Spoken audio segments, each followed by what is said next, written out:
Spokesperson for the International Committee of the Red Cross in Syria, Suhair Zakut, has stated that civilians have been heavily affected by the conflict and that the ICRC is working across the country to mitigate the impact. She noted that 50% of Syria's infrastructure is partially functional or non-operational, and that mass displacement has worsened the strain. The ICRC has provided full medical support to Damascus' two largest hospitals amid ongoing challenges, emphasizing the critical need for relief efforts.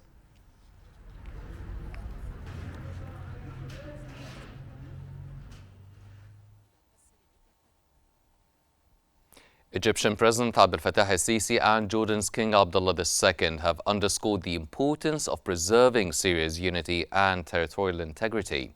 The two leaders discussed the escalating crisis in Palestine, calling for a Gaza ceasefire and urgent humanitarian aid. They rejected Palestinian displacement and reiterated support for a two-state solution.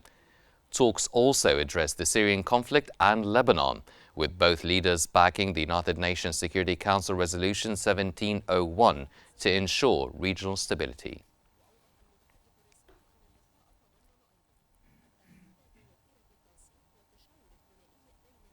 Israeli warplanes have launched a series of intensive airstrikes targeting military sites in Syria's coastal Tartus region. Reports indicate that the strikes hit air defense units and ground-to-ground missile storage. Syrian media described them as the heaviest attacks in the region since Israeli airstrikes began in 2012.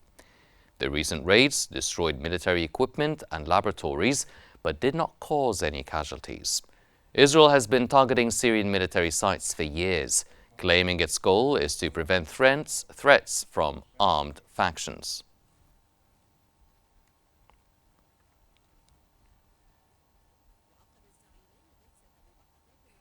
European Union Foreign Policy Chief Kaja Kallas announced that she has instructed the EU senior diplomat on Syria to travel to Damascus and engage with the new government.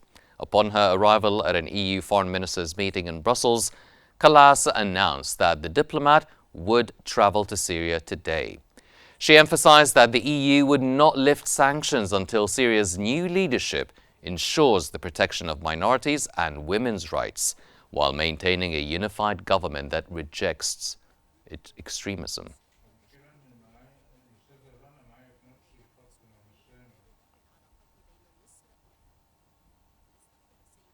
The Syrian Military Operations Command has announced that its leader, Ahmed al-Shara, also known as Abu Muhammad al-Julani, discussed with the UN envoy to Syria, Geir Pedersen, the need to reconsider the 2015 UN Security Council roadmap. Al-Shara emphasized the importance of swift and effective cooperation to address Syria's challenges, with a focus on economic development. He also highlighted the need for caution during the transition phase, ensuring a safe environment for the return of refugees and the preservation of Syria's territorial unity and reconstruction.